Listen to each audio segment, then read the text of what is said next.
Orang-orang yang merasakan ataupun membayangkan bahwasanya ada yang lebih utama daripada kekuatan Allah Subhanahu wa taala, berarti dia sedikit mengenal Allah Subhanahu wa taala. Jadi kalau kita ini sakit, yang lebih dulu kita ingat adalah obat ataupun dokter, berarti kita belum mengenal Allah Subhanahu wa taala. Begitu juga ketika kita bekerja, maka perasaan kita, tenaga kita inilah yang kita utamakan, yang kita dahulukan, yang kita rasa bahwa rezeki itu kita sendiri yang menghasilkannya dengan jerih payah kita. Pada hakikatnya tidak. Ya, maka kita disunahkan untuk selalu mengucapkan basmalah, Bismillahirrahmanirrahim. Itu menunjukkan bahwa dia mengkaitkan setiap urusannya di dunia dengan Allah Subhanahu wa taala. Mereka lah orang yang mengenal Allah, dan mereka tidak lupa untuk memulainya dengan basmalah dan mengakhirinya dengan hamdalah.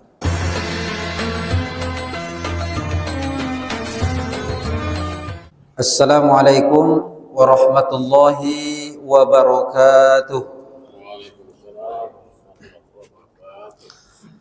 Alhamdulillah wasyukru ala ni'matillah, wassalatu wassalamu ala rasulillah. Ashhadu an la ilaha illallah wahdahu la syarikalah, wa ashhadu anna sayyidana wa nabiyyana Muhammadan abduhu wa rasuluhu la nabiyya ba'dah.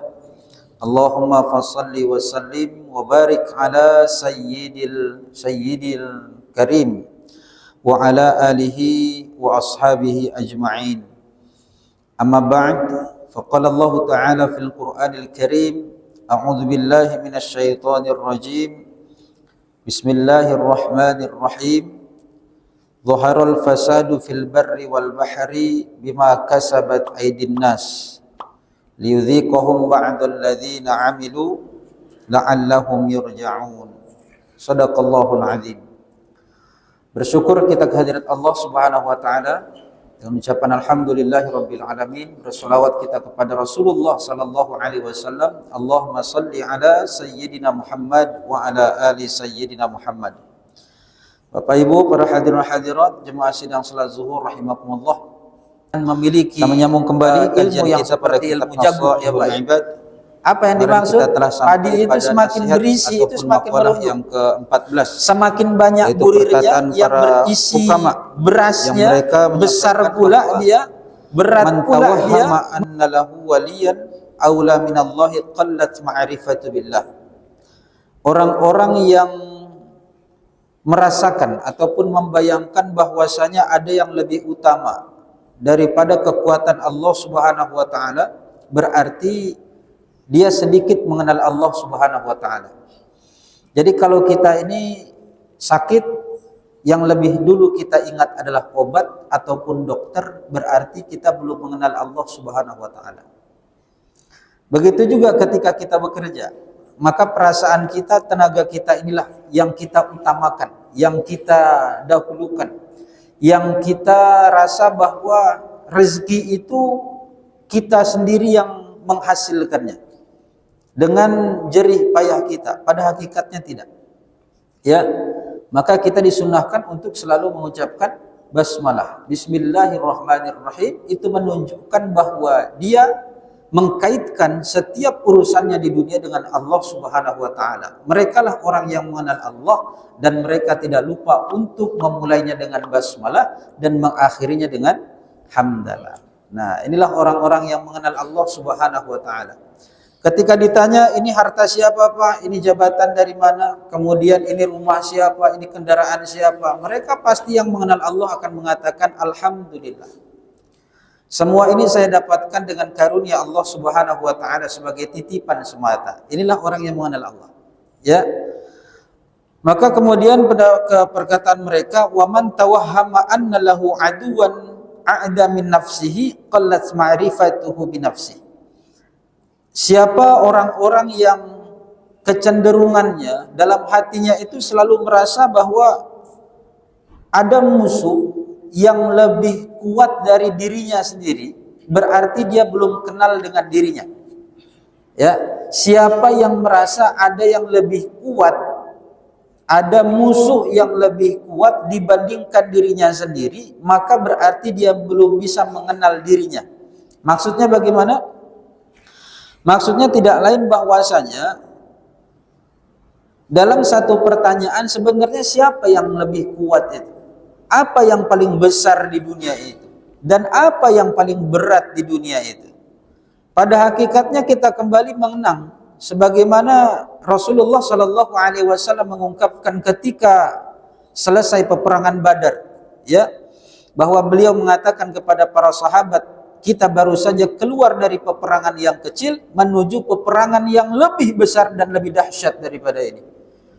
Para sahabat bertanya, ya Rasulullah, yang kami rasakan dalam peperangan ini dah luar biasa, apakah ada lagi peperangan yang lebih hebat daripada ini, yang lebih dahsyat daripada ini? Lalu Rasulullah Shallallahu Alaihi Wasallam pun menjawab, apa? Ada.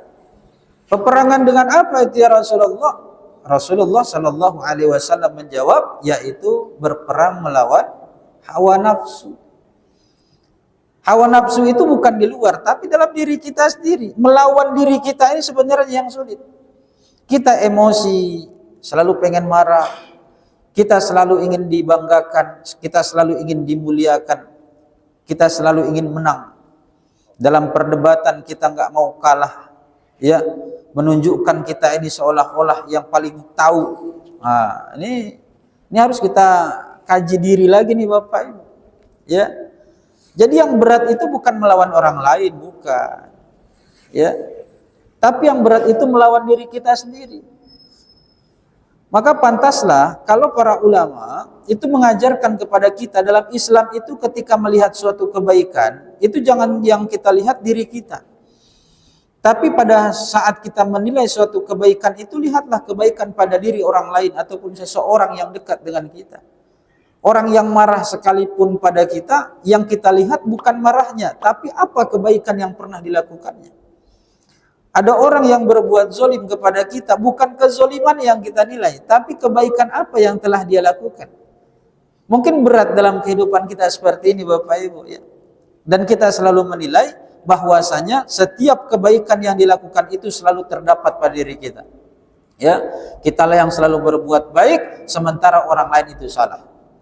Ini adalah orang-orang yang belum mengenal dirinya, tidak tahu siapa jati dirinya.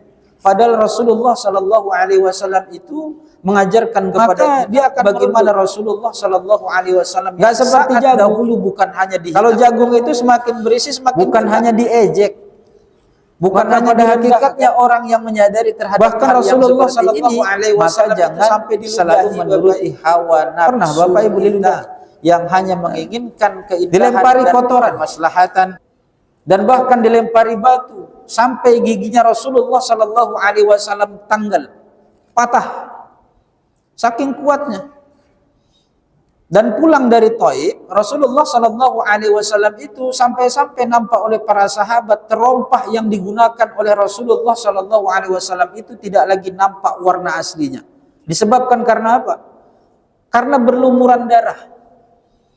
Namun ketika Malaikat Jibril datang kepada Rasulullah dan menawarkan bahwa Jibril alaihissalam akan menghancurkan mereka, menghimpit dengan gunung yang berada di kanan dan kiri Taif tersebut, maka Rasulullah Shallallahu Alaihi Wasallam mengatakan jangan.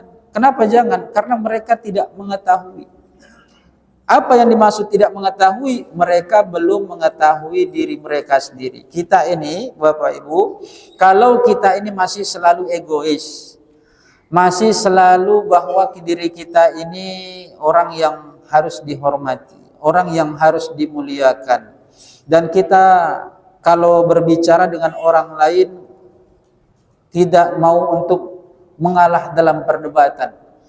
Kalau kita bercerita, kitalah yang paling tahu, kitalah yang paling hebat, kitalah yang paling berpengalaman. Maka orang yang seperti ini kalau dia menyadarinya bahwa dirinya belum mengenal siapa itu dirinya sendiri, ya, mengenali diri itu sangatlah penting. Lalu siapa diri kita ini pada hakikatnya? Tidak lain, kita semua diberikan oleh Allah suatu kehidupan yang berbeda di dunia, tapi dalam penilaian Allah Subhanahu wa taala itu sama. Yang membedakan diri kita cuma satu, Apa itu? Takwa kita kepada Allah. Inna akramakum indallahi atqakum. Sesungguhnya orang-orang yang paling dimuliakan oleh Allah di antara kamu, di antara kita semua, bukan karena jabatannya, bukan karena kekayaannya, semua ada titipan dari Allah, itu cuma hadiah dan bahkan dijadikan sebagai amanah oleh Allah, dan sebahagian pun Allah Subhanahu wa taala jadikan harta dan jabatan itu hanya sebagai fitnah saja. Apa itu fitnah? Ujian. Jadi apa yang membedakannya? Atqakum, orang yang dimuliakan di antara kamu hanyalah orang-orang yang bertakwa. Ya. Jadi siapa mereka orang yang bertakwa itu? Salah satunya adalah di antara mereka yang mampu melawan hawa nafsunya atau melawan kebanggaan pada dirinya. Merendah. Orang tua dulu tuh Bapak Ibu mengingatkan kepada kita. Apa? Jadilah seperti seseorang yang memiliki ilmu padi. Jangan memiliki ilmu yang seperti ilmu jagung, ya Pak ya. Apa yang dimaksud? Padi itu semakin berisi itu semakin merunduk.